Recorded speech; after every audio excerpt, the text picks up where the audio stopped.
Golden afternoon rays streamed through the delicate lace curtains of Sweet Memories Bakery, casting elongated patterns on the floor. At a small white table, Ava Lane remained seated in her wheelchair, a simple cake adorned with 22 flickering candles before her.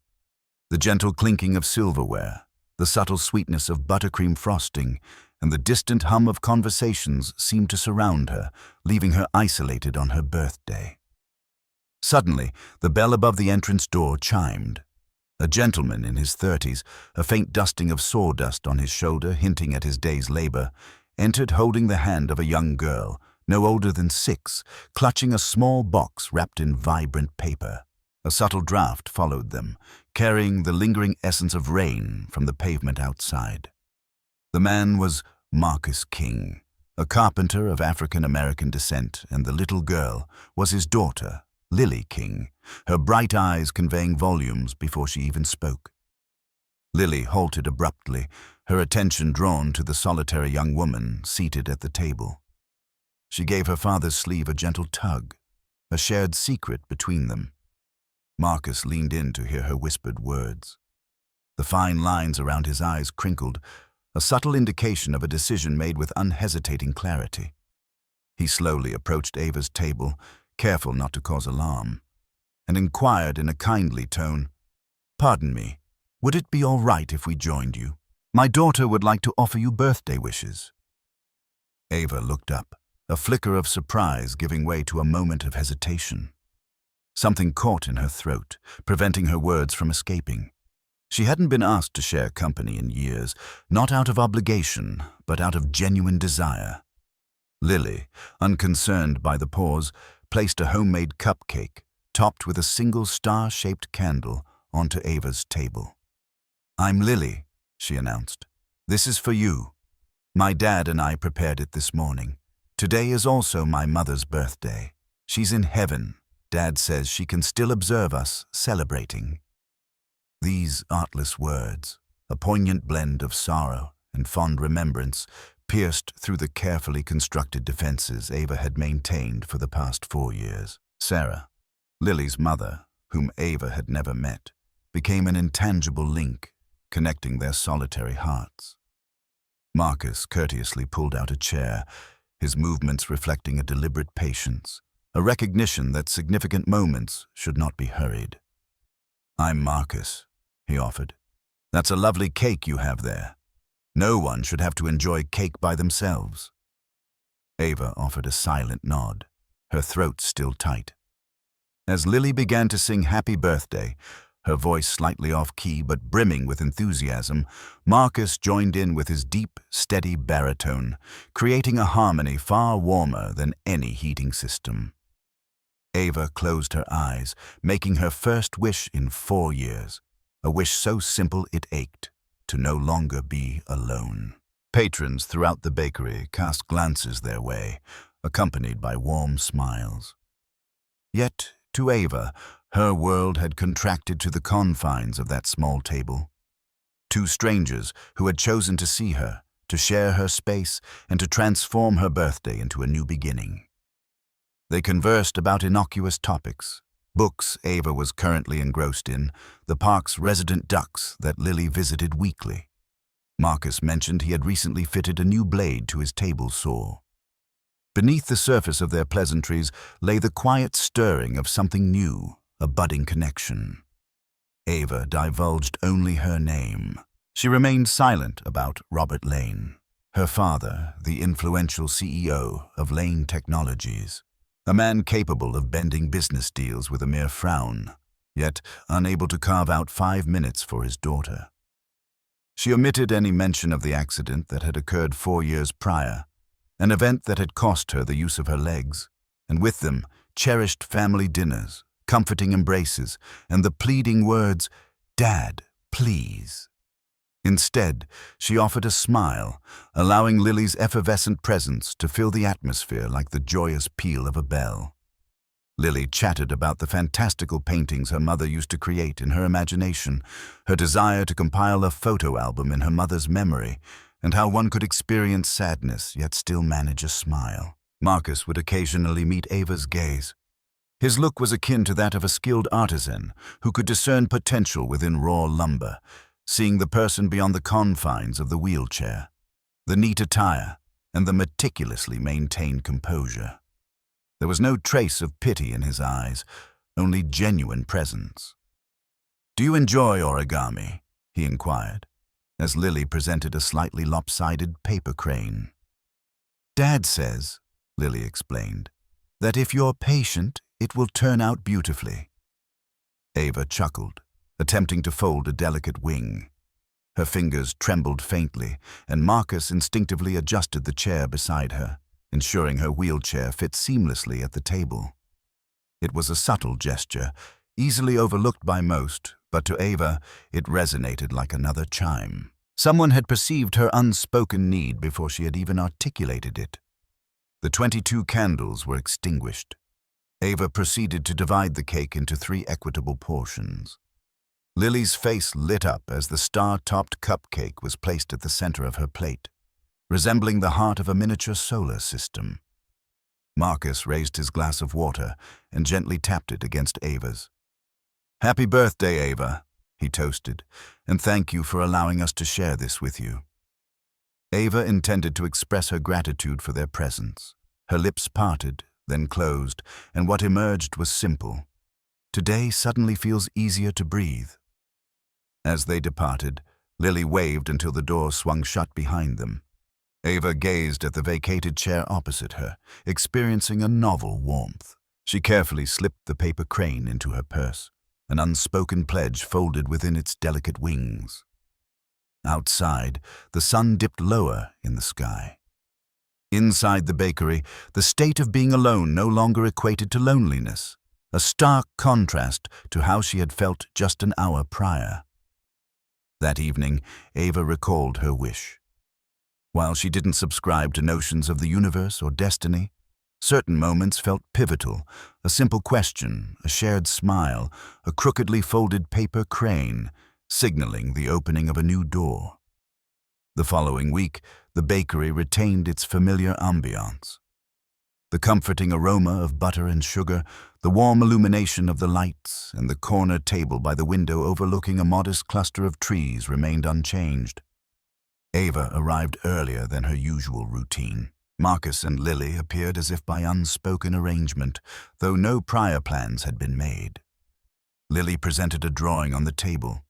3 figures in a park, with a wheelchair depicted with wings.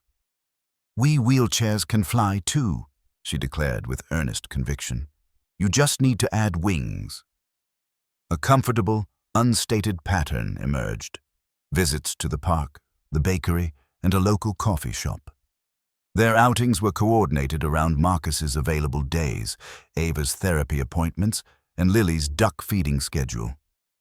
Marcus spoke of his woodworking shop, recounting the distinct scent of sawdust, the rhythmic sound of the table saw, the tactile sensation of tracing wood grain, and his ability to anticipate the final form of a piece.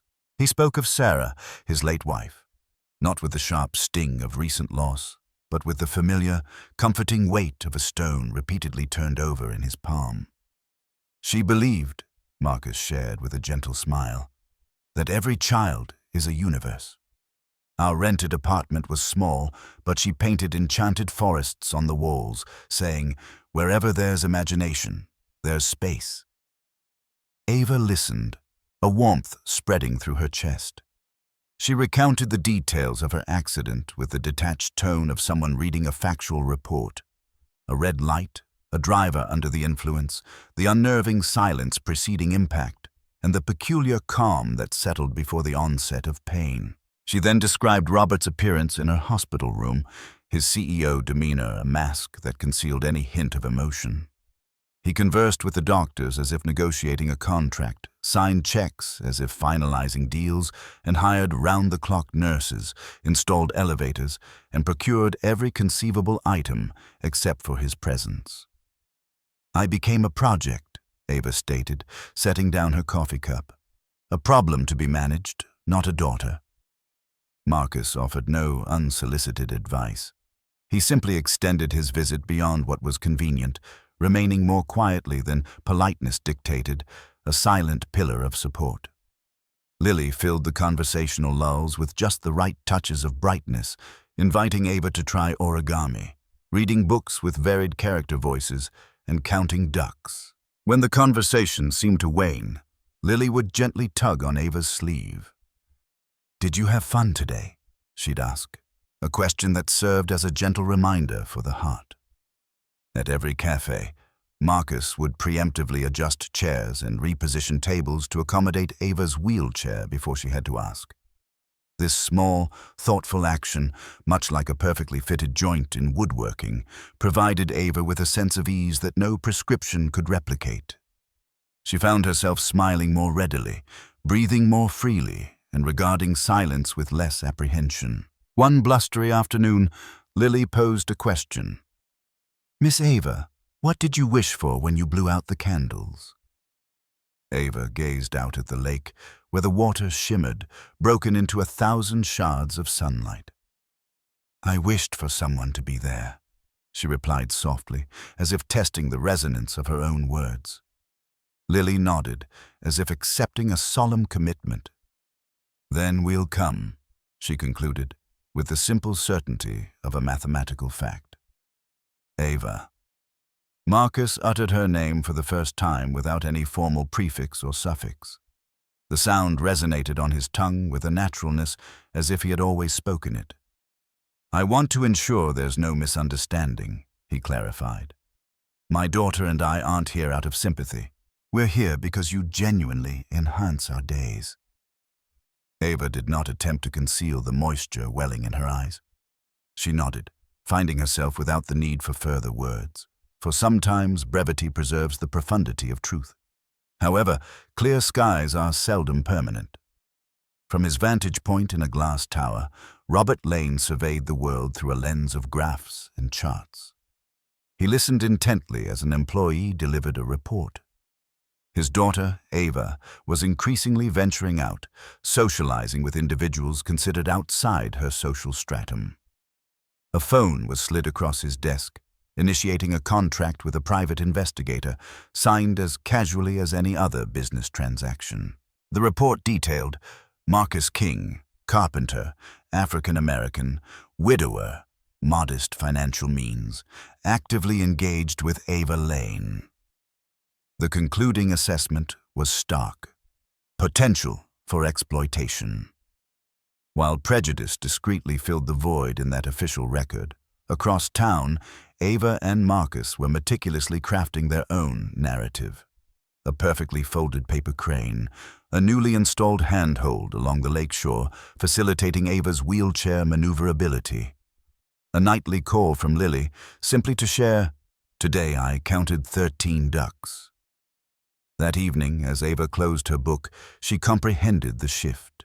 The wind was changing direction, and when the wind shifts, one must either adjust their sails or seek refuge. Standing still is not an option. On a particularly windy day, the cafe posted a sign indicating a restriction on outdoor seating. Lily sat at an adjacent table, engrossed in coloring a forest scene, complete with a path wide enough for a wheelchair. Marcus caught Ava smiling at this thoughtful detail, and a subtle tremor ran through his chest. It wasn't a dramatic upheaval, but rather like the gentle emergence of a seedling through the soil after a prolonged winter. Ava noticed his contemplative gaze.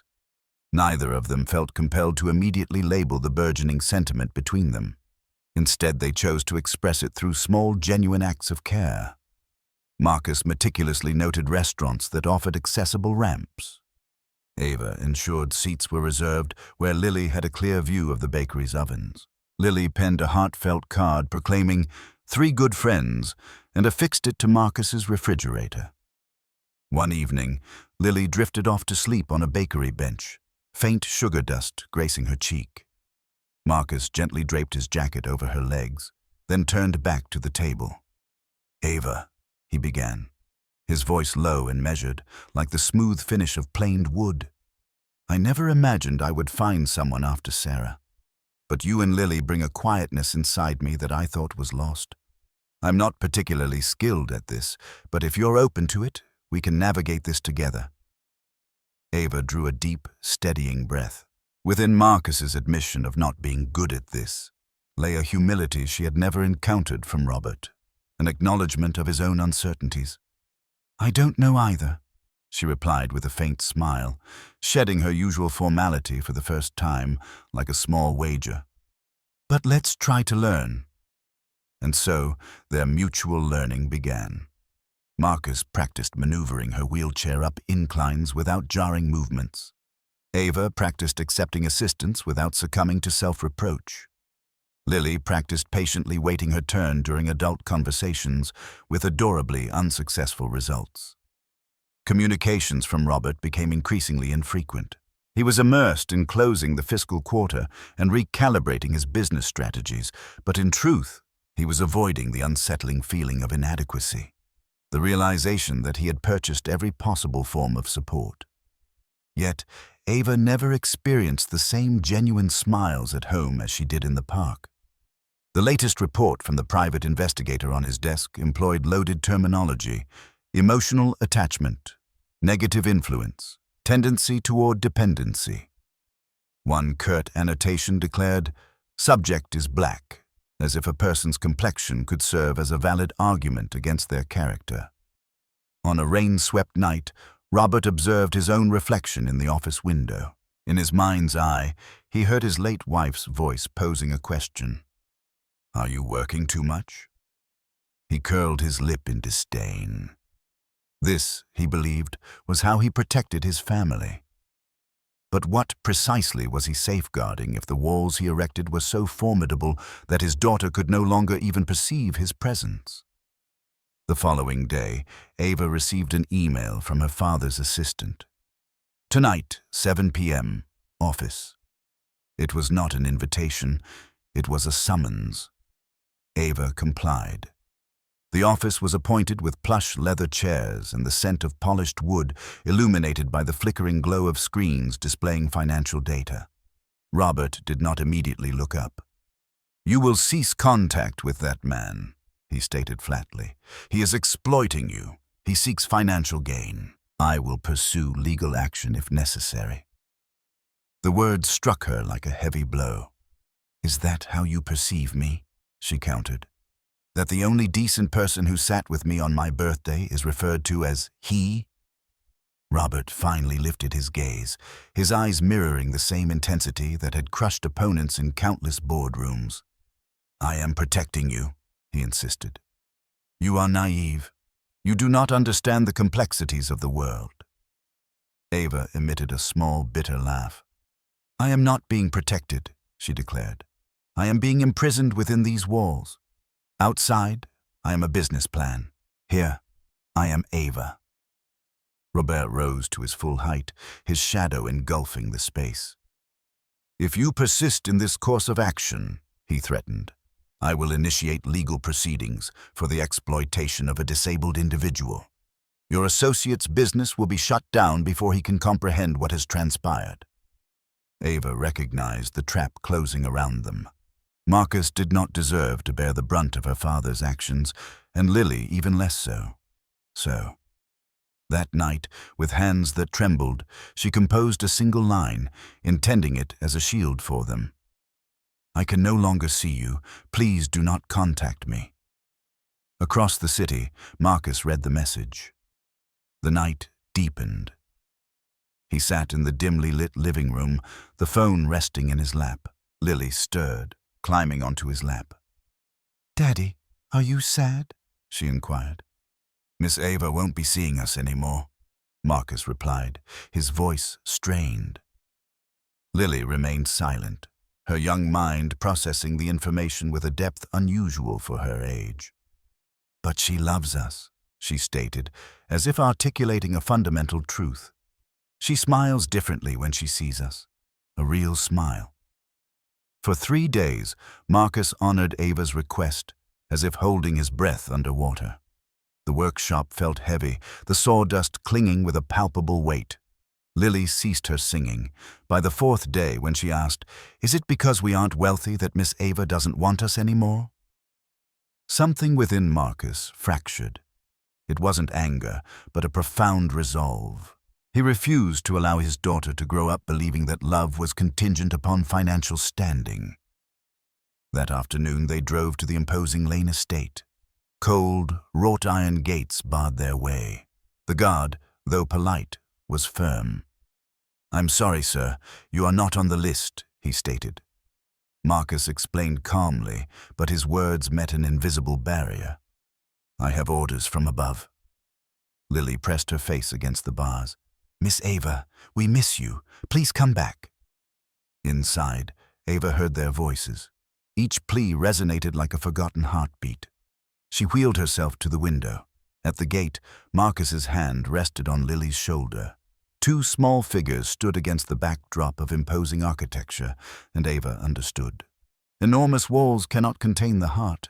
A decision solidified within her, like a long dislocated joint snapping back into its proper place. She turned her wheelchair toward the service elevator, the pathway of the unseen, the escape route for those seeking to leave.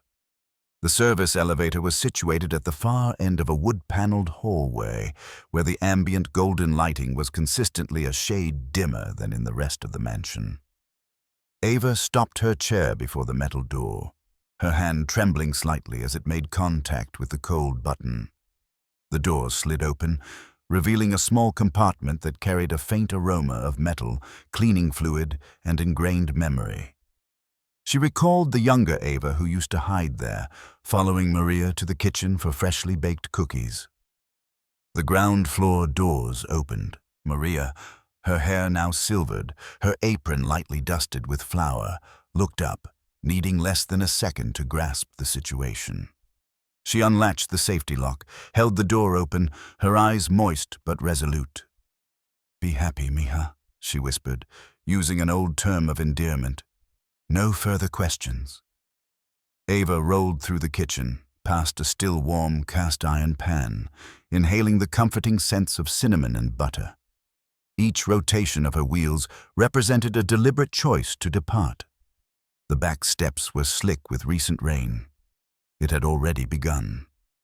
Ava angled her chair, meticulously controlling each push, allowing her arms to bear the full weight of her body and her unwavering resolve. The wheels navigated through puddles that mirrored the blurred glow of streetlights. A car passed by, splashing water onto the hem of her dress. She did not falter. "It's been 4 years since I've moved this fast by choice," she thought, suddenly aware that the burning sensation in her arms was the most welcome discomfort she had ever experienced. Across town, Marcus drove in silence. Lily clutched her stuffed bear, her gaze fixed on the rain-streaked window. When the imposing iron gates had denied their earnest plea, neither father nor daughter knew their next destination, only that returning home immediately was not an option. "Daddy, can we go to the bakery?" Lily asked. "Perhaps Miss Ava misses that place like we do." Marcus nodded, turning the steering wheel. Sweet Memories came into view, its light brown wooden sign appearing like a secure vault, safeguarding the memories where they had entrusted their hearts. The doorbell chimed as they entered. Mrs. Ruiz, the proprietor of the shop, observed the somber expressions on Marcus and Lily's faces. She offered no questions, simply gesturing towards their customary table by the window. "Sit there." Marcus removed his raincoat and draped it over the back of the chair. Lily climbed onto her seat, her legs dangling, her eyes intently focused on the entrance. "She's coming," she declared. Marcus dared not respond, his yes tinged with a fear of shattering the fragile hope that bound them. Outside, Ava navigated her wheelchair across an uneven sidewalk. Some individuals hurried past, seeking to avoid the rain. Others cast glances at her chair, not with malice, but with a distinct lack of comprehension. She didn't hold it against them. She had once viewed herself in the same way, as a sum total of her limitations. She turned the corner onto the bakery's street, her heart pounding as if she were running, her physical muscle memory gone, but her heart's memory remarkably intact. The door opened, heralded by its familiar chime. Mrs. Ruiz looked up, her eyes brightening before her smile fully formed.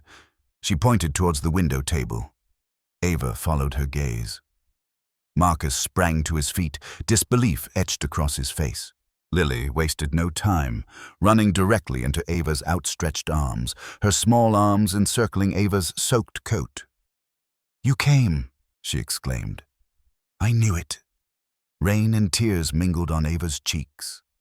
Marcus took 2 swift strides, close enough to drape his jacket over her shoulders, yet maintaining a respectful distance, waiting for her eyes to grant permission before initiating physical contact. "You're cold and wet," he said softly, not inquiring as to the reason, but simply being present. Mrs. Ruiz arrived with a warm towel, placing it on the table without a word. In moments like these, kindness requires no further explanation. Ava smiled, the genuine smile Lily had once described, and exhaled. "I'm making a choice," she stated, her voice raspy from the rain and her emotions. "For the first time in 4 years, I am choosing." Marcus knelt to meet her eye level, a familiar posture he adopted when wishing to speak seriously, but as an equal. "Choosing what, Ava?" he asked. "Choosing you. Choosing Lily. Choosing us," she replied, pausing as if carefully shaping a wooden joint. "My father can issue all the threats he wishes, but I will no longer live in the prison he has constructed." Marcus looked deeply into her eyes, finding no trace of pity or condescension, only a newly solidified resolve. He did not offer effusive praise or make impossible promises. He spoke the single, honest truth. "Then we will face the consequences together, but we will not be alone." The bakery door burst open, allowing a forceful gust of wind and rain to sweep inside. A man stood silhouetted in the doorway, drenched. His expensive suit clung to his frame, his hair disheveled, his eyes blazing with a potent mixture of fury and panic. Robert Lane. He had managed to track her phone's GPS. Inside the bakery, cutlery hovered mid-air. Lily instinctively stepped in front of Ava, small but resolute. The atmosphere grew tense, akin to the moments preceding a storm. On the table, a paper crane Lily had left the previous week seemed to unfurl its wings in the sudden draft. "Ava, that is quite enough. You are coming home with me now." Robert's voice struck the low ceiling of the bakery, causing the hanging lights to tremble. He advanced, carrying with him the scent of rain mingled with expensive cologne, a peculiar combination of power and disquiet. He halted, however, upon seeing Lily positioned in his path, her dark eyes fixed on him unblinkingly. Marcus rose, his shoulders tilting forward slightly, one arm hanging loosely at his side, not in preparation to strike, but to be ready for any eventuality. Ava placed her hands on the frame of her wheelchair, propelling herself forward just enough to assert her presence in this unfolding confrontation. Mrs. Ruiz stood behind the counter, one hand resting on the telephone, but her gaze conveyed an unwavering trust in the individuals gathered at the table. "Dad," Ava's voice cut through the charged air, intercepting the pressure directed towards Lily. "I am not going back. I am staying here with Marcus and Lily." Robert's gaze swept over Marcus, noting the jacket draped across his daughter's shoulders, then to Lily, her small, rain-kissed hands clinging tightly to the woman he still perceived as delicate. Finally, his eyes landed on Ava, the fierce spark in her eyes a brilliance no amount of money could replicate. "You failed to grasp the repercussions, Ava," he stated, struggling to regain the measured cadence of a chief executive officer. "This world is unforgiving to those with disabilities and to those who prey on weakness. I will safeguard you through any means necessary, by dismantling his livelihood, by making a father your adversary simply because he is another's father." Ava's response was surprisingly measured. "Father," she began, her voice devoid of accusation, "I don't require more barriers. I need connections." Marcus took a tentative step toward Robert, his voice a low rumble. "Mr. Lane, I understand your profound affection for your daughter. I understand because I am also a father. If you feel threatened, I am open to a conversation. However, I implore you not to extinguish the spirit of a 6-year-old child merely to assert your authority." Robert winced at the unwavering steadiness of Marcus's address, a tone that neither deferred nor challenged, but acknowledged a shared humanity. He scrutinized Marcus more intently, a face weathered by the elements, hands bearing the marks of honest labor, eyes that met his without flinching, a man utterly convinced of his convictions. Robert's analytical mind, honed by years of strategic planning, processed this. "Father," Ava continued, her voice gaining a quiet strength, "4 years ago, what I truly needed was not a business agreement. I needed your hand in mine, a reassurance that we would navigate this together. Marcus is providing that. He shows up. He isn't perfect, but he is present. That is my choice." Ava turned to Marcus, drawing the borrowed jacket closer around her. "Let us be practical," she said, each word carefully chosen. "My father will exhaust every option. I do not wish for you and Lily to be caught in a tempest merely because of me." Marcus gently shook his head. "The storm found us the moment my daughter noticed someone sitting alone and inquired, 'May we join her?' I am not raising my child to turn away when the righteous path becomes arduous." He then glanced towards Mrs. Ruiz.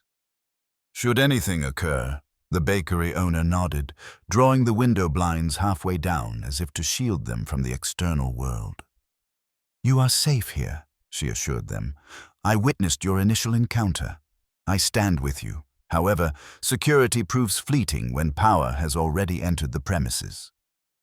Robert moved closer, his voice dropping in volume but sharpening in intensity. "Marcus King, do you have a family? Do you possess wealth? What can you offer my daughter beyond mere assurances?" Marcus did not raise his chin, but rested his palm lightly on the back of Ava's chair, a gesture of endorsement, not ownership. "I can offer her one thing that transcends monetary value: consistent presence. I will encourage you when you falter, yield when you wish to proceed independently, and remain silent when quiet is required. You can cultivate this with me, because fatherhood is a journey of learning, not dictating." The atmosphere grew taut, nearing its breaking point. Ava's gaze shifted between the faces before her. Mrs. Ruiz, her hands wrapped in a warm towel, Marcus, standing steadfast as a pillar, Lily holding her ground, small yet resolute, Robert coiled like a drawn bowstring on the verge of snapping. Lily drew a deep, steadying breath. She turned to Robert, as if sensing it was her turn to speak. "You are Miss Ava's father," Lily stated clearly. "But you are unkind. My father says family means being present, not paying someone to be present." "You make Miss Ava cry." "My father does not make me cry." Her young voice, unpolished yet unyielding, struck the truth. Something within Robert, unseen, fractured. He, a man who had never been directly called unkind without a forceful retort, froze. The words, "I am protecting my daughter," rose to his lips but were impaled by the metaphorical key Lily had just lodged in his chest. Avoidance. He recalled the solitary night spent within his glass-walled office, the way his signature, more than his words, had conveyed more than the embraces he'd shared with his child. "What precisely have I been safeguarding?" he mused, his reputation, his own perceived inadequacy. Outside, the rain drummed a soft rhythm against the windows. Inside, the wheels of Ava's wheelchair emitted a faint squeak, a subtle reminder that the path forward remained. "You do not understand adult matters, child." Robert attempted to push back, his voice now betraying a crack, like fragile glass. Lily stood her ground, her rain-soaked shoes leaving damp impressions on the tiles, her hands clasped, her gaze never leaving his. "I understand enough to recognize when someone is avoiding their sadness," she said slowly, each word landing with deliberate weight. "My father is sad because my mother is in heaven, but my father stays with me. He does not flee. You flee. The bakery fell silent. In the adjacent kitchen, the mixer continued its steady hum, the air thick with the comforting aromas of vanilla and butter. Ava looked at her father, the protective barrier of self-preservation momentarily dissolving. The face of the once impenetrable CEO now showed fissures, shadows beneath his eyes, deep-set lines, fingers gripping the edge of a chair as if seeking an anchor. For 4 years he had augmented his meetings and diminished the moments of holding her hand, his calendar supplanting her questions. "Father," Ava's voice was barely a whisper. He turned, his gaze finally, truly, resting upon his daughter. "When I awoke in the hospital," she explained, as if recounting a diary entry, "what I truly needed were not the leading physicians or the latest technology. I needed your hand in mine. I needed to hear that we would figure this out together. But you retreated into your office, attempting to buy solace for my pain. I am not a problem to be optimized. I am your daughter." Robert inhaled, his lungs filling only partially. He sank into a chair, suddenly appearing his age, 60, with a slight stoop, his hands uncertain. "I did not know how," he admitted, as if sounding out the basic syllables of vulnerability. "When your mother passed, I immersed myself in work, building the company in her memory. It offered some solace, but when you were injured, money proved insufficient. I felt powerless, so I sought refuge in figures and data." Marcus spoke, his voice low and steady, like the smooth grain of freshly planed wood. "You are not powerless. You are afraid." "I was terrified when Sarah died. That first night, I believed I would shatter. But Lily needed me, so I learned to confront my fear and remain present. Ava needs you too. Not your wealth, not your legal counsel, but simply you. You can stand awkwardly, speak awkwardly, weep awkwardly, but please, do not be absent." A new perspective dawned in Robert's mind. Do not obstruct. Do not purchase. Do not command. Be present. He turned to Marcus slowly, like a bolt finding its rightful groove. "I was mistaken," he said. "I labeled you an opportunist before we even exchanged words. I threatened your workshop. If there is room for an elderly gentleman who must relearn the art of fatherhood, I would be grateful for the opportunity to try." Marcus nodded once, the decisive movement of securing a dovetail joint. "Attempt it, one day at a time. There are no shortcuts." Ava rolled closer, extending her hand. Robert's hand clasped hers as a drowning man clutches a life raft. "One day at a time, Father," she said, her smile weary but clear, mirroring her own journey of adapting to her chair, one wheel at a time. The tension in the room eased. Mrs. Ruiz placed a fresh pot of cocoa on the table and a few dry napkins. Lily glanced around, as if assessing whether the storm had truly subsided. She tiptoed closer to Ava. "So," she asked, her question as simple as flipping a light switch, "can we be a family now?" A cascade of laughter, interwoven with tears, erupted. Robert looked at Marcus, then at Ava, and finally crouched down to meet Lily's eyes. "If my daughter agrees and your father consents, I wish to rediscover how to be a father. And if it proves possible one day, I hope to become a grandfather." Lily nodded, her expression serious yet radiant. "Then you must learn how to count ducks. Grandfathers are not permitted to forgo playtime." "I will count," Robert replied, noticing the unexpected gentleness in his own voice. "We begin here," Ava said, "right in this bakery, where the question, 'May we sit with you?' altered the course of my life." She slid Robert's phone to the center of the table, screen down, an act akin to closing a deeply ingrained habit. Robert nodded, retrieved his phone, only to dial his head of security. "Cancel all ongoing actions," he instructed. "No one is to interfere with King's workshop. My daughter is no longer to be followed." He ended the call, slipped the phone into his inner pocket, and kept his other hand firmly clasped around Ava's for a considerable time. A regular patron walked past, halting abruptly at the sight of a seasoned chief executive officer sitting motionless, his hands empty, like a father awaiting his daughter's decision on the next step. Outside, the rain continued its gentle tapping against the windows.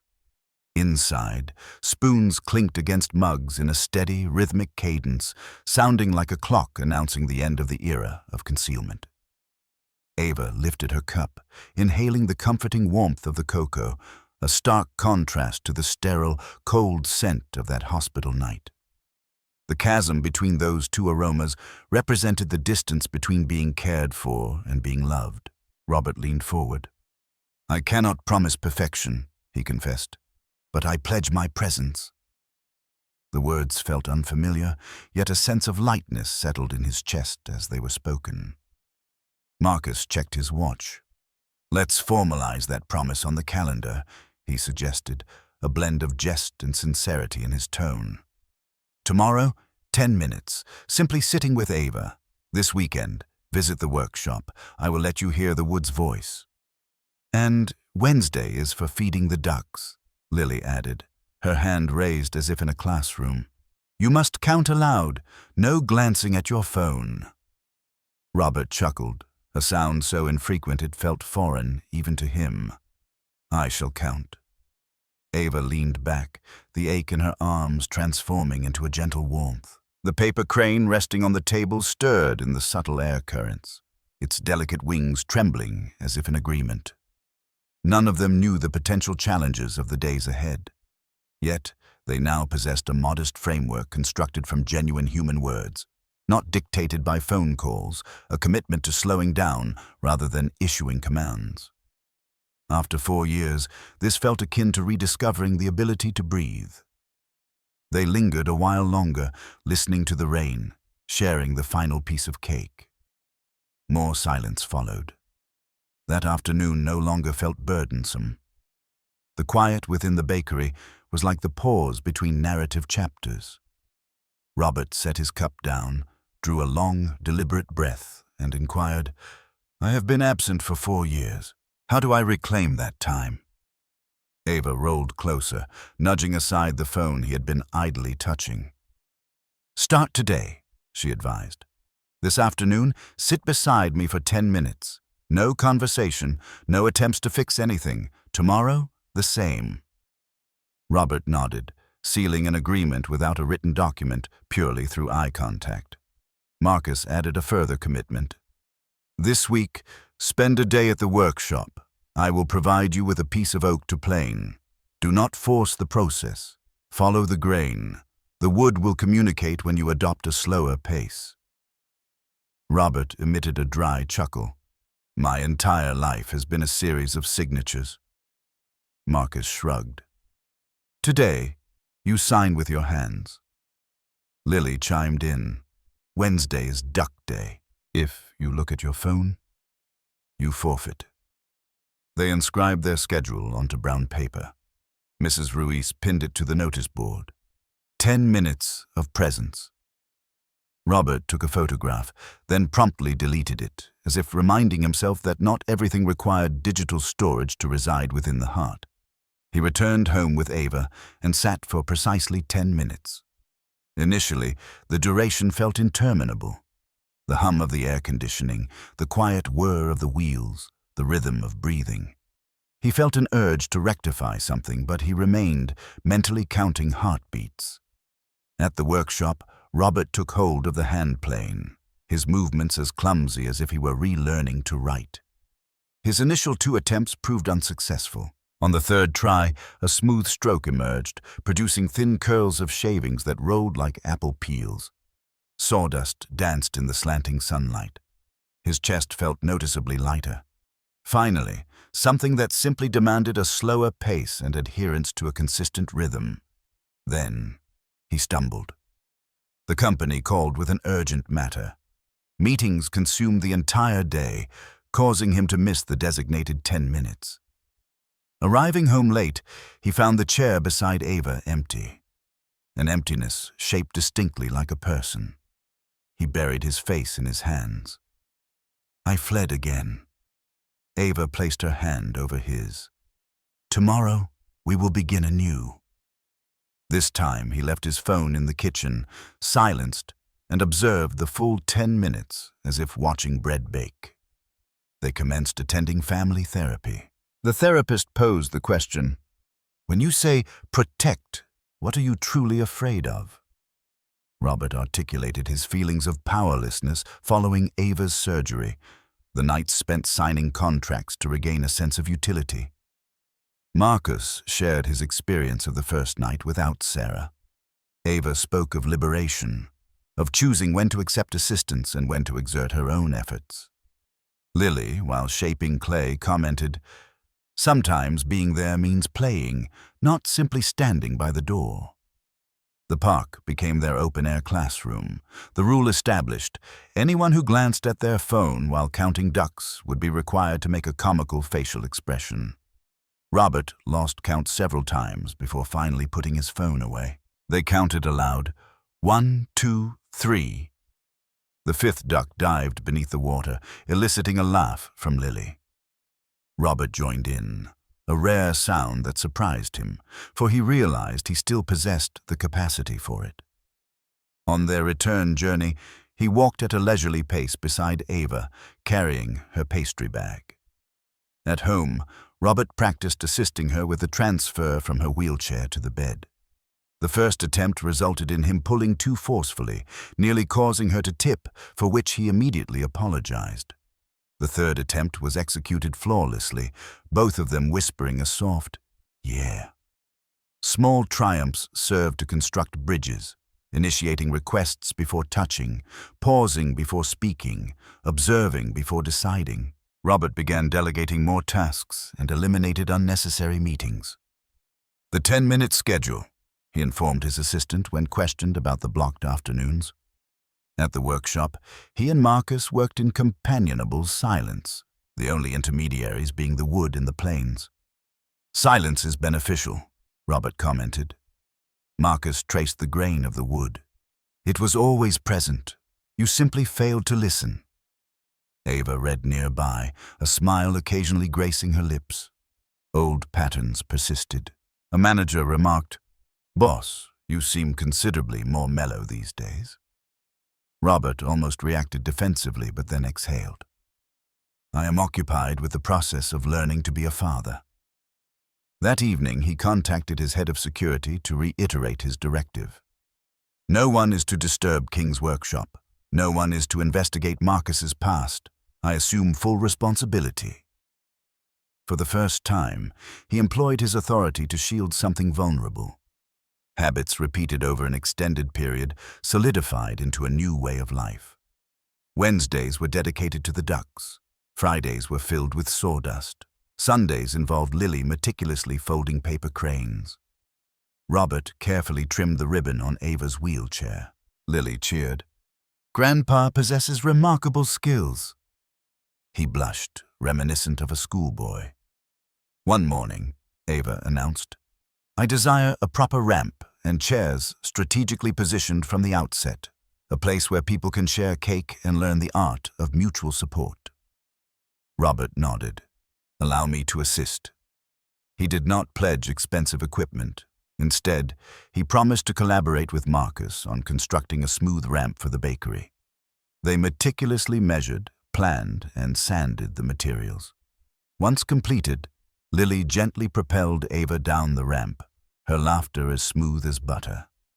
Time progressed. On the brown paper calendar, the line item for 10 minutes of presence became increasingly marked with check marks. Robert grew more steady, assisting her over minor obstacles. Marcus gradually lowered his defenses during public handshakes.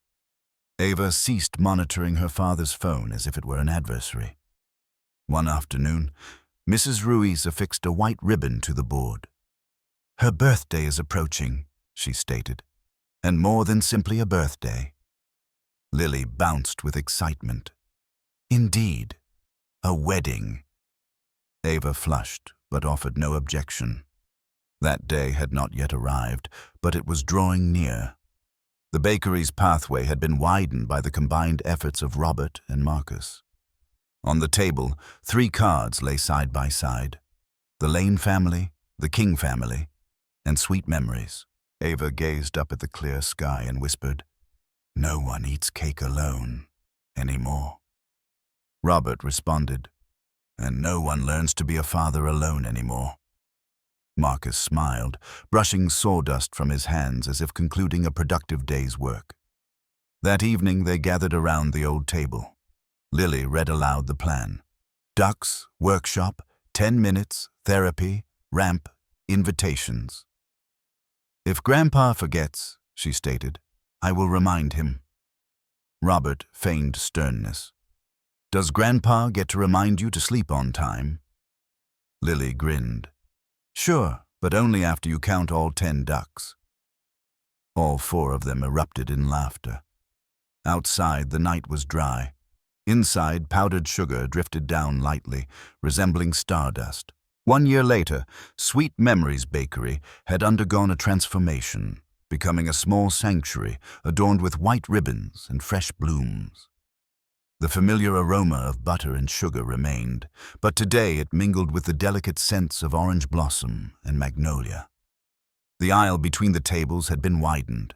Marcus and Robert had meticulously measured, planned, and sanded each board, ensuring Ava could glide smoothly to the ceremony platform without needing any assistance. Lily had artfully tucked sunflowers into the rims of her wheelchair. Its 2 wheels now resembled the carriage of a princess who required no glass slippers. Ava Lane wore her mother's wedding gown, expertly altered so that the silk skirt draped flawlessly around the wheelchair, as if it had been an integral part of the original design. Robert Lane walked beside her, his hand resting gently on her shoulder, openly acknowledging the moisture in his eyes. A year prior, he had entered this bakery like a tempest. Today, he moved with measured steps, like a man rediscovering the rhythm of breathing. "You look beautiful," he whispered. "Your mother would be so proud." Ava squeezed his hand. "I am proud of you too, for returning." At the end of the aisle, Marcus King awaited, clad in a simple suit, an indigo tie, his calloused hands clasped. Behind him stood the woodworkers from his shop, friends who had become like brothers, carrying guitars and a mandolin for the ensuing celebration. Mrs. Ruiz stood at a small podium, her customary apron replaced by a blue dress, her smile transforming the crow's feet around her eyes into marks of profound beauty. "I consider it a distinct privilege to officiate," she declared, her voice carrying a playful yet proud undertone. "I recall the words, 'May we sit with you at that very table over there?'" The music commenced softly. Lily, dressed in a yellow frock, her hair adorned with flowers, scattered paper petals before standing beside her father and Ava, forming a small clasp that connected everyone in a warm, unbroken line. Mrs. Ruiz began, "Today, in this very place, where a simple invitation altered a life's trajectory, we gather to witness significant promises." Marcus spoke first. His voice lacked grandiosity, possessing instead a steady resonance, akin to the rhythm of a hand plane gliding over wood. "Ava, you have taught me that love is not about finding perfection. It is about discovering someone who harmonizes with the fractured pieces one already possesses. I promise to encourage you when you falter, and to walk alongside you when you aspire to push your own boundaries. I promise to see you, not the chair, not the diagnosis, but the remarkable woman who rescued both Lily and me from a life half-lived." Ava smiled through a veil of tears, gently turning her chair to face him. "Marcus, you and Lily did not merely accept my limitations. You demonstrated that they do not define the scope of my future. I promise to be the mother Lily deserves, the partner you deserve. I promise to choose us each day, just as I did on the day I rolled back here through the rain." A faint sniffle was heard. Robert cleared his throat, dabbing his eyes with a handkerchief, then smiled as he caught Lily's playful glance. "Grandpa is not permitted to cry more than the bride," she whispered. The room responded with laughter, the tension melting away like sugar in an oven. Mrs. Ruiz lifted a small book. By the authority vested in me by this community, by all those who have stood present throughout your journey, I now pronounce Marcus and Ava husband and wife. You may— Lily did not wait for the officiant to finish. Kiss her. Laughter erupted once more, and the kiss followed, brief, genuine, and sufficient to make Lily bounce with delight. The music shifted to an upbeat bluegrass melody. The wedding cake, crafted by Sweet Memories itself, rested upon the very table where their initial encounter had taken place. Its surface was covered in white frosting, topped with a single sugar star, a subtle homage to Lily's cupcake on that fateful day. A small frame sat beside it, displaying a photo of Ava blowing out 22 candles, with Marcus and Lily beside her, and a new photograph showcasing the smooth ramp they had constructed together. During the interval between the ceremony and the reception, Robert drew Marcus aside to a secluded corner of the bakery, which had been allocated for the display of woodworking creations. He placed his hand on a workbench they had built collaboratively. "Thank you," he stated sincerely and concisely, "for imparting to me the wisdom of slowing down, for your patience with me." Marcus simply shook his head. "No one walks alone, Mr. Lane." "Call me Robert," he corrected, shedding his formal title like superfluous armor for the first time. They returned to the gathering. The new family portrait was taken. Ava positioned in the center, Marcus to her left, Lily embracing them from the front, and Robert standing behind, his hand resting lightly on his son-in-law's shoulder, not asserting ownership but affirming his presence. When it was time to cut the cake, Ava handed the knife to Lily. "Team captain," she declared. The blade sliced through the frosting as if severing a year-long journey. "The first 3 slices are for us." And as everyone raised their plates, Ava surveyed the room and spoke the words that had become her personal truth. No one should eat cake alone. Forks met plates, their soft clinks creating a quiet chorus. The music swelled. Marcus spun Ava, not on the dance floor, but down the very ramp they had built, her wheels turning in circles like weightless steps. Lily ran loops around them, scattering more paper petals. Robert stood back, learning to clap in rhythm, not just on schedule. Beyond the glass doors, the afternoon light began to fall. Inside, warm light washed over faces that had once witnessed tears. They were here again, this time to witness joy, a joy built from the simplest material. The wedding reception wasn't elegant in the hotel sense. It was warm in the bakery sense. Tables were draped in white cloths, small vases of flowers at the center, butter pastries coming fresh from the oven. Marcus's woodworker friends played guitar and mandolin, their melodies light enough that guests could laugh and talk. Ava danced in her wheelchair, Marcus guiding her in circles, Lily orbiting on her own path, occasionally darting in to hug her dad's leg or kiss Ava on the cheek. Then came the speeches. Robert stood, holding the microphone with an unfamiliar look. He had spoken plenty in his life, but mostly to close deals, rarely to open his heart.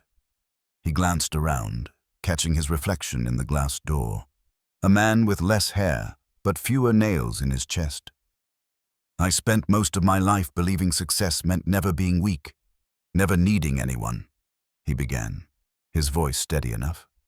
"My daughter and her new family taught me the opposite. Strength comes from vulnerability, and success comes from connection." He turned to Marcus. "Thank you for seeing what I didn't. That Ava needed someone present, not just a plan." He bowed slightly to Lily. "Thank you for telling me the truth that day in the rain." Then he looked at Ava. "Thank you for choosing love and for not giving up on me, even when I gave up on you out of fear. Your mother used to say, 'You work too much.' She was right, but it's never too late to learn." The applause wasn't loud. It was steady and sure, like the sound of a plane running over wood. Marcus pulled Robert into a brief hug. Lily bounced. "Grandpa talks better than the business news." The room laughed. Mrs. Ruiz came by with a tray of mini lemon tarts. "Time to eat more so we can hear more." The air felt light as powdered sugar. In a moment of softened lights, Ava asked to step outside for air. The night sky was strangely full of stars, rare in the city. Marcus brought out a slice of cake. He sat on the steps beside her. "No one should eat cake alone," he reminded her, half joking, half serious. Ava took a shy bite, closing her eyes to savor the sweet, tart taste. The night breeze cooled her forehead like a damp cloth after a long, busy day. "Marcus," Ava began, then stopped. He set the cake down and turned fully toward her. "I'm here." She toyed with the hem of her dress, hesitating. Before she could find the words, Marcus's hand rested lightly over her stomach, not in possession, but as if placing a secret on the table. "We're never alone anymore," he whispered. "You have me, Lily, your dad." And he paused, a glimmer of mischief in his smile. Ava's eyes widened. "How do you know? I haven't even—" "Lily told me." Marcus chuckled softly. "She said, 'Mom, Ava has morning sickness.'" Straight from a pint-sized spy. Ava laughed until her eyes teared up. She had planned to tell him tomorrow, after the wedding. "But maybe secrets choose their own time." "The doctor said it could be complicated with my condition," she whispered. "I'm a little scared." Marcus didn't shy from the fear. He knelt to her eye level, both hands wrapping hers. "Then we'll be scared together. You taught me that we face things together like we always have." A small voice broke the sacred quiet. "I'm a little scared too, but I'm more excited." Lily appeared out of nowhere, hugging Ava's neck. "I'll teach the baby to count ducks and fold cranes. I'm good at cranes now. See, Mom?" Ava hugged her, her heart expanding another size. The word Mom fell into her lap without panic. It had found its place. They went back inside. The party carried on. Marcus danced with Lily in a father-daughter sway. Not steps anyone would praise for style, but perfectly in sync. Ava wheeled along to the beat. Robert took photos until his phone's storage filled, then chuckled at himself. For the first time, his phone was full for something other than meeting files. Night deepened. Mrs. Ruiz dimmed the lights, leaving the strings of yellow bulbs to feel like closer stars. "Was today enough?" she asked as she walked the last guests out. "Enough to last a year?" Ava replied. Mrs. Ruiz nodded.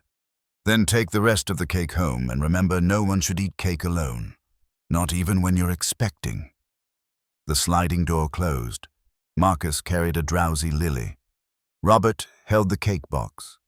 Ava pushed herself farther than usual, not to prove anything, just to quietly tell herself, "I can move forward, not alone."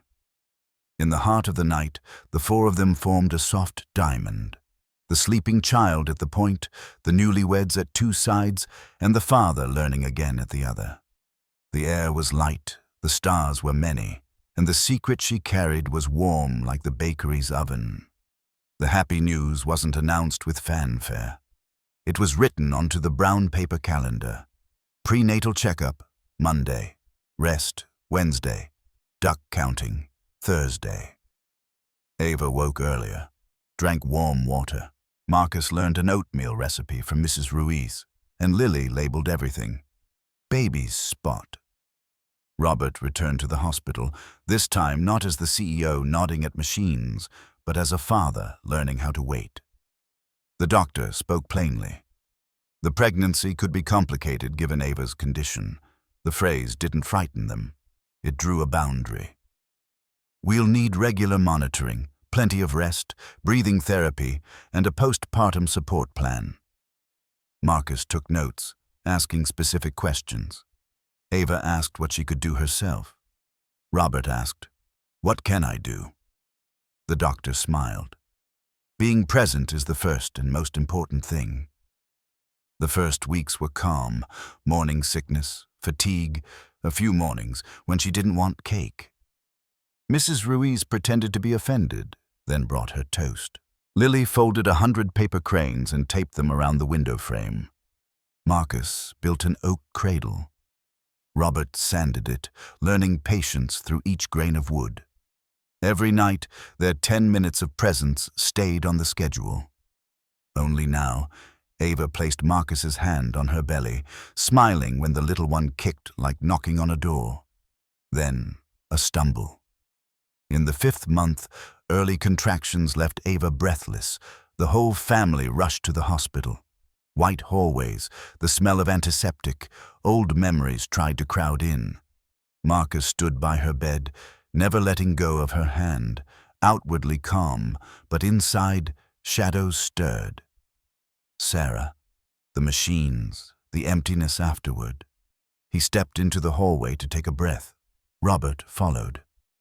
"Scared?" Robert asked without lecturing. Marcus nodded, terrified. "But I'm here."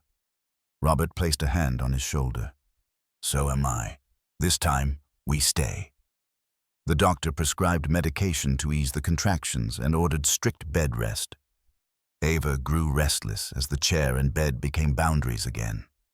Lily brought a new game. Duck counting, bed edition, tossing toy ducks into a small tub.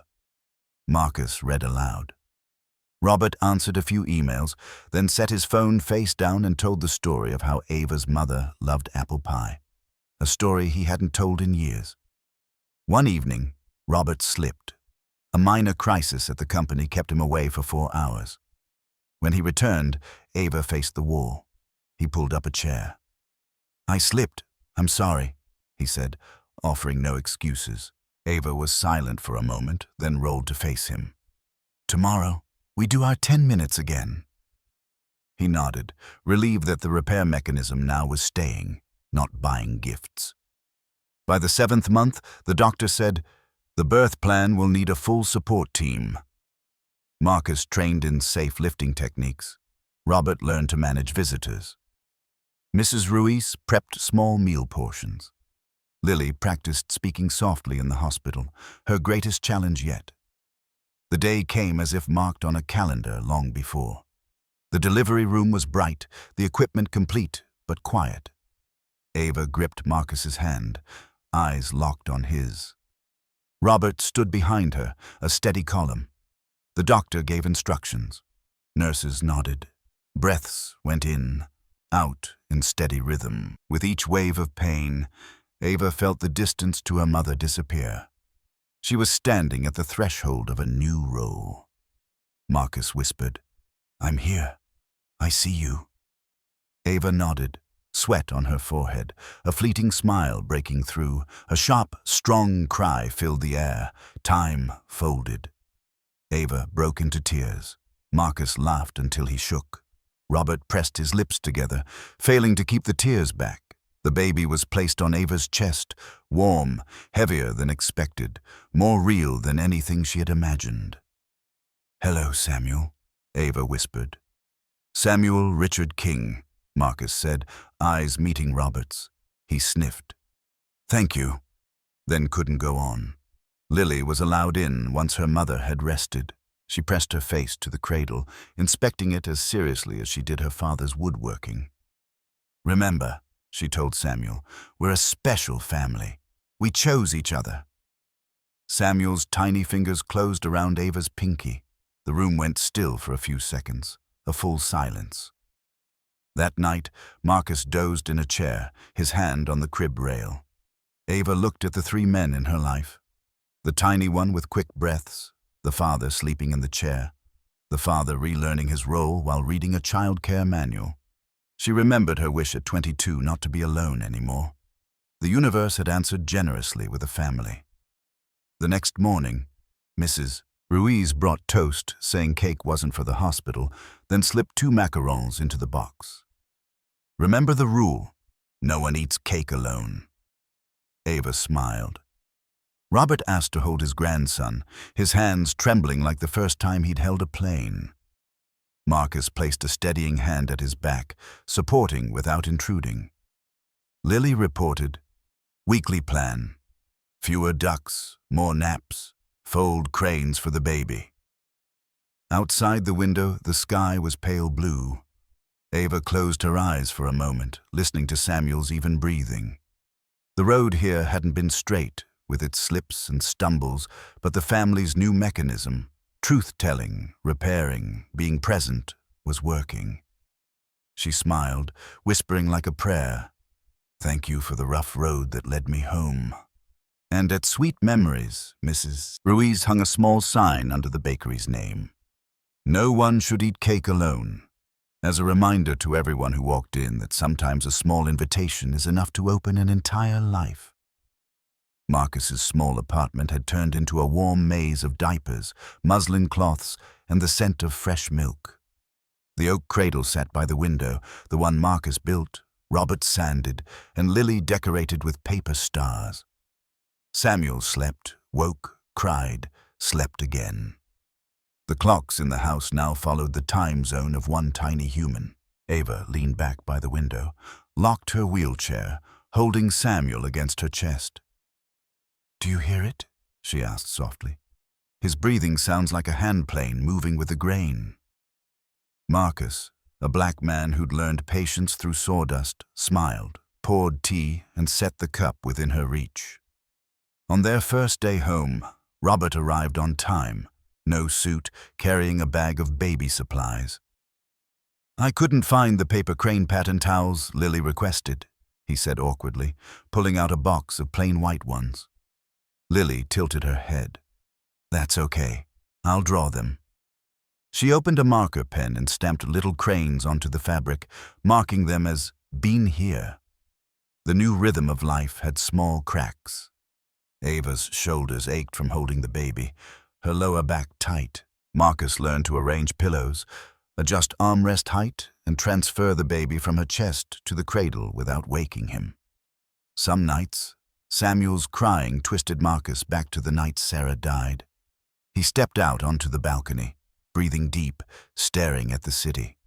Ava rolled out, wedging the door open with her foot. "You don't have to be strong alone." Marcus rested his forehead on hers, exhaling. "I'm afraid of what I can't control." "Me too," Ava said. "But we can take turns being afraid." One rainy afternoon, the whole family took Samuel for a checkup.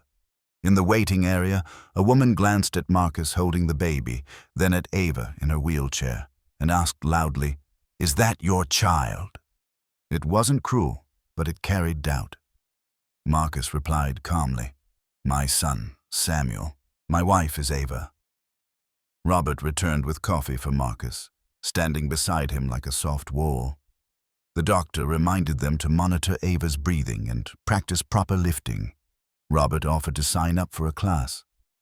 Ava smirked. "Let Marcus go with you. You can take the night diaper shift." Everyone laughed. That evening, Lily read to the baby. She had folded over 500 paper cranes. Each night, she stuck a few more to the window frame, aiming for 1,000 before Samuel learned to crawl. "Number 600 is Grandpa's," she declared. Robert fumbled with the paper, producing a wrinkled crane, but Lily still stuck it up. "It's beautiful because you tried." One day at the bakery, someone made a disrespectful comment. Marcus met their eyes. "We chose each other," Robert added. "Marcus is a good man." The other person backed off. From that run-in, they revived an old idea, ramps for the community. Marcus laid out the plan. One Saturday a month, the crew would build a small ramp for a local shop free of charge. Robert would handle permits and standards. Ava would contact shop owners, survey needs, and record details like slope angle and anti-slip edges. Lily named it the Sweet Ramp Project. At the first build, the whole family brought tools to a second-hand bookstore. The owner, a retired teacher, welcomed them with tears. "I wished for a ramp since the day my husband needed a wheelchair. He's gone now, but people like him will still be able to come." Marcus measured the incline. Robert drilled anchors. Lily handed out cookies, and Ava wrote up a homemade inspection sheet. A passerby asked, "Do you have a permit?" Robert held up a stamped document. "Yes, And a reason. He pointed to Ava and 2 wheelchair-using customers there to try it out. The reason spun forward on turning wheels. By afternoon, sweat soaked their shirts. Marcus wiped his forehead and let Ava be the first to roll up. The wheels glided smoothly. Across the way, Lily counted 1, 2, 3, then shouted, "Smooth as butter!" Everyone laughed. The retired teacher hugged Ava. "Thank you for coming, not as heroes, but as neighbors." That night, Samuel ran a slight fever. Ava tensed. Marcus swapped cool cloths. Robert logged the temperature in a notebook. This time, Robert didn't call a medical coordinator immediately. He waited, followed instructions. When the fever eased, he leaned against the wall, watching his daughter doze in a chair. His grandson breathed steadily, Marcus's hand resting on the baby's forehead. "Being here is harder than writing a check," he murmured, "but worth it." The next morning, an email invited Robert to a conference in Switzerland, the same day as Ava's appointment. He was about to hit accept, then paused. He looked at the brown paper calendar. 10 minutes of presence, lung checkup, suite ramp number 2. He clicked decline, typing family commitment. When his assistant messaged back, Robert replied, "I'm learning balance." He returned to the workshop, sanding the lid of a toy chest engraved with Samuel. That evening, the whole family went to the park. Lily carried a basket of ducks, plastic and real mixed, announcing, "Lesson of the day, even if you count wrong, you still laugh." Ava tilted her head so her hair brushed Samuel's forehead. Marcus placed a hand on her shoulder. Robert beside them, his cookie bag emptying as quickly as his old pride. They watched Samuel follow the sunlight on the lake, heard Lily count 1, 2, 5, 3, 7, and laughed together, not perfect, but present. The small cracks in the new rhythm of life were sealed with habits of kindness. The following month, suite ramp number 2 was set for the corner laundromat. Marcus sketched the design on brown paper. Robert cross-checked accessibility codes. Ava called to ask about specific needs, and Lily prepared a tray of cookies. Samuel slept in the oak cradle. On Saturday morning, Marcus's crew showed up on time, black and white men alike, tool belts strapped on. Marcus measured the rise of the 2 steps. Robert checked the sidewalk to make sure the ramp wouldn't jut into pedestrian space. Ava noted the need for anti-slip strips, since the entryway often got wet in the rain. Lily taped up a sign, "Free ramp building, come watch, come ask." A passerby stopped. "Do these guys even know how to calculate a slope?"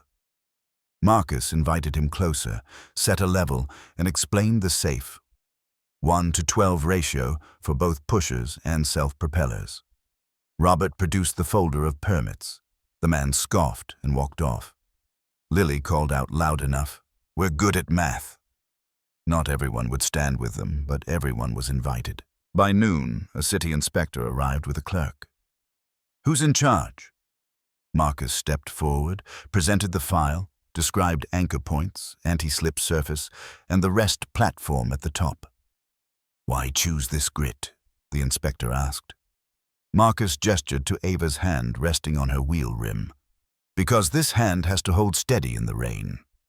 The inspector nodded, signed a temporary approval, and requested reflective strips. Robert wrote "reflective strip" in marker. By afternoon, the ramp was done. Local kids rode bikes over it. Shop owner Miss Hahn pushed a mother with a stroller up the slope, the wheels clearing the steps smoothly. Ava rolled up, Lily running alongside, counting to 10. "Smooth as butter," she shouted. The words fit exactly what they were after. Smooth motion for those who'd once been stuck. That evening, they stopped by Sweet Memories. On the wall was a new wooden board. "No one should eat cake alone." "Lane King and Friends," Ava added beneath. "And no one should climb steps alone." Mrs. Ruiz nodded. "We'll hang it tomorrow." Samuel fussed for milk, every declaration yielding to family rhythm. Early the next week, trouble. Someone had loosened 2 screws at the ramp edge, leaving a note. "The sidewalk isn't a playground." Miss Hahn called Marcus. He came with Robert. They tightened the screws and added reflective strips. Robert wanted to call a lawyer. Ava placed her hand over his. "Let's try talking first." That afternoon, they held an open meeting right on the sidewalk. Neighboring shop owners, 2 wheelchair users, a delivery driver, even the inspector stopped by. Marcus said, "This ramp lets more people in. Mothers carrying babies, wheelchair users, folks pushing carts. It doesn't take space away. It gives the doorway back to more people." When the crowd thinned, the man who'd removed the screws approached quietly. "I just worry kids will go flying over it." Marcus nodded. "Thanks for saying so. We'll put up a slow down sign and add a small speed bump." The man agreed. The tension cooled with one invitation: sit down together. At therapy that week, the counselor set up 3 columns: truth, action, repair. Robert told the truth about his urge to bring in lawyers, but said the real action was listening on the sidewalk. Repair. He took 3 days of kitchen duty for wanting to win instead of understand. Marcus spoke about his flash of anger and how he breathed 4 counts and counted ducks in his head. Ava admitted she still sometimes avoided conflict, so she wrote a short letter to nearby shops offering to survey needs before construction, repairing with proactive asking. The next week, they got a letter from City Hall, an invitation to expand Sweet Ramp. Robert read it aloud, but stayed calm. "If it gets bigger, will we lose the neighborly feel?" Marcus shook his head. The practice involved naming each accessible pathway after the inaugural individual who utilized it. Ava contributed, stating, "And we issue advertisements." Lily enthusiastically added, "Let's institute a stipulation. If you observe someone solitary, extend an invitation to join you." The family exchanged amused glances, then meticulously outlined modest, adaptable construction projects, prioritizing locations with confirmed, registered users. One evening, a newspaper published a commentary criticizing Robert for perceived self-promotion. He began composing a biting counter-argument, his fingers a blur. Marcus telephoned, "Head over here and tackle the dishes first." Robert terminated the call, drove to the location, and found the sink overflowing. By the time they finished, his agitation had subsided. He sent a message to the journalist. "Accompany us to pathway number 3 and interview the individuals who frequent it." The subsequent article featured a photograph of an elderly woman propelling herself up the pathway. The narrative resonated powerfully. Darkness descended. The small kitchen grew silent. Samuel, asleep, wore a contented smile. Ava carefully positioned the 1,000th paper origami bird on the window ledge. Lily tallied them, then embraced her mother. Robert retrieved a piece of timber that Marcus had pre-shaped. "Select each other daily," he inscribed with a wood-burning tool. 10 minutes, Marcus affirmed. "Pledges etched by hand endure longer than electronic correspondence." Ava glanced at the thick brown paper calendar, its surface densely marked with check symbols. These marks weren't for display. They simply indicated, "Today we were present." By the close of the month, pathway number 3 was erected at Uncle T's Vietnamese noodle shop. Its identification plaque declared Uncle T's Pathway with an additional inscription, "and anyone else who requires it."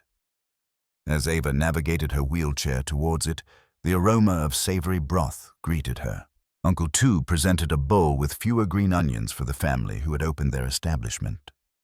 Robert playfully remarked, "Better monitor those calories for Grandpa." "I tally with smiles," Uncle Tu responded.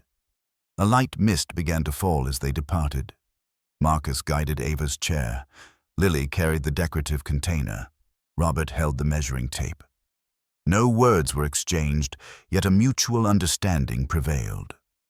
A pathway does not alter a heart. It merely clears the route for hearts to connect. The following day, they would construct again, utilizing their hands, extending invitations, and dedicating 10 uninterrupted minutes. They smiled, their mutual choice unwavering. October's sunlight streamed through the delicate lace curtains, casting a warm, golden glow upon cherished memories.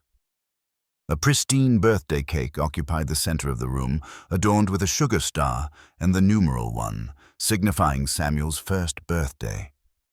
Adjacent to it sat a cupcake topped with a star, a subtle tribute to Lily's initial invitation. Paper cranes dangled from the doorway. Ava adjusted the festive streamers adorning her wheelchair. Marcus fastened a ribbon around Lily's neck. Robert meticulously counted the plates and cutlery, then chuckled at his ingrained habit of enumeration. The guest list was select: the woodworkers, Ms. Hahn from pathway number 2, Uncle 2 from pathway number 3, the elderly couple from pathway number 1, and a handful of neighbors. Ms. Ruiz sported a new apron and unveiled a wooden inscription: "Wheel by wheel, step by step, ban bamboo." Lily presented a tray of cookies, announcing, "If you haven't made a crane, you can't partake." Laughter filled the room. The bell above the door chimed. A woman and her 7-year-old son stood tentatively on the threshold. "I'm Kate," she said softly. "We've recently relocated. Today marks Ben's birthday. I was intending to purchase him a cupcake." Ava maneuvered forward, extending her hand. "Here, nobody savors cake in solitude. Please, come in." Mrs. Ruiz placed a star-adorned cupcake before Ben. "Happy birthday," the assembled group sang, their voices slightly out of tune but full of warmth. Marcus joined the chorus. Robert tapped a spoon rhythmically. Ava cherished the practice of being present. Samuel gazed with wide-eyed wonder at the flickering candle. Lily assisted him in extinguishing the flame, then cheered, "A fortunate star." Ben eyed Ava's wheelchair. "Does it travel swiftly?" "It races with patience," Ava replied with a grin.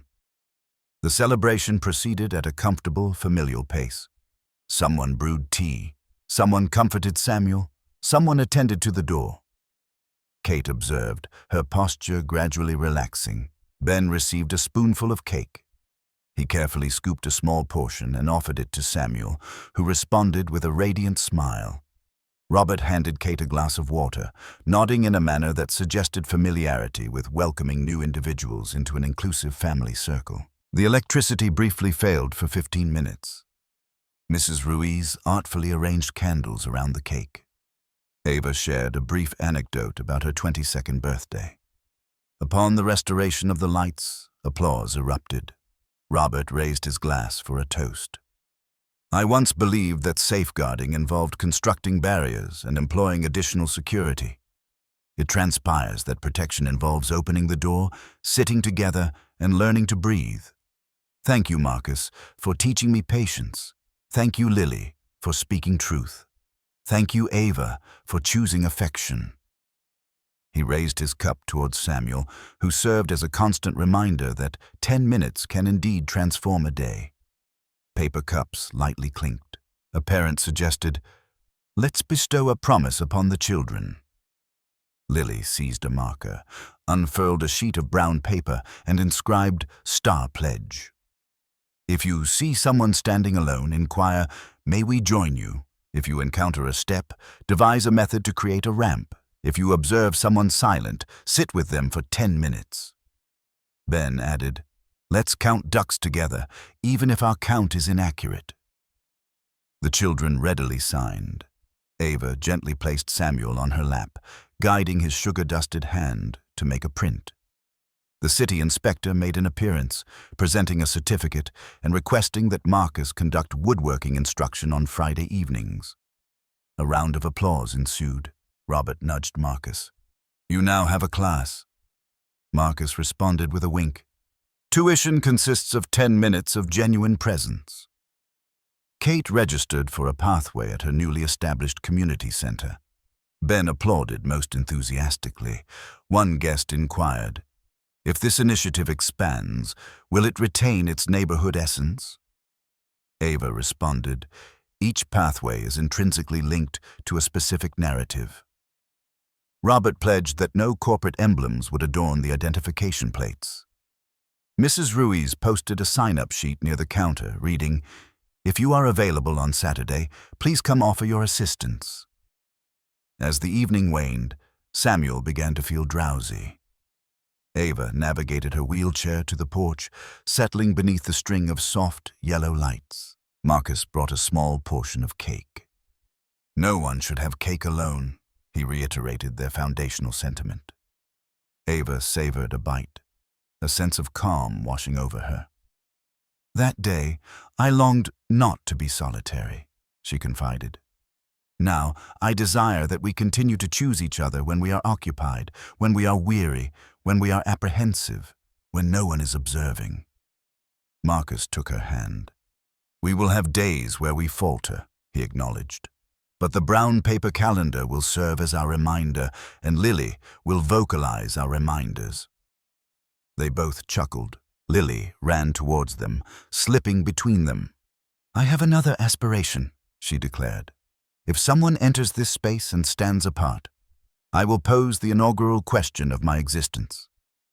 "What question?" Ava inquired. "May we sit with you?" Lily replied, then called out to Ben and Miss Kate. The two, accompanied by a few other children, came running. Robert carried a box of cake to the door, reminding everyone to take a portion for the night shift. As Mrs. Ruiz dimmed the lights, she hung a smaller sign. "No one should eat cake alone." Beneath it she penned, "And no one should wait alone."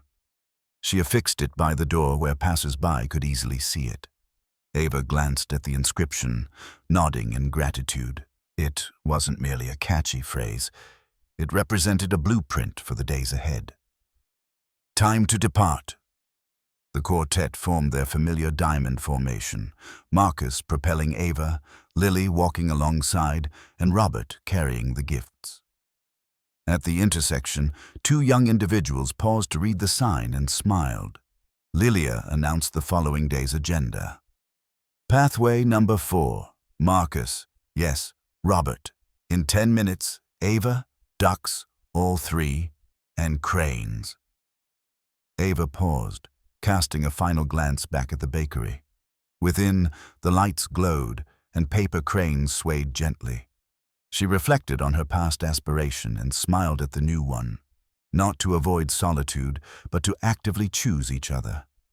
She placed a hand over her heart, feeling her breath synchronize with Samuel's. Marcus inquired, "Ready to head home?" Ava nodded. "And tomorrow, let's erect the pathway ahead of schedule." The bakery door closed. A few stars emerged in the darkening sky. A year prior, they had witnessed this family making a conscious choice to be together. This year, they observed something both familiar and novel. Their continued commitment to each other through active participation, shared moments, communal meals, and the creation of space for others. In a quiet corner of the city, a new entry appeared on the brown paper calendar adorning the kitchen wall. Samuel's birthday, 1 year old. Enjoyed cake, not alone. And thus, the journey commenced from a single invitation, "May we sit with you?" to a family that consciously chooses one another daily, even amidst busyness, fatigue, or apprehension. What about your own life?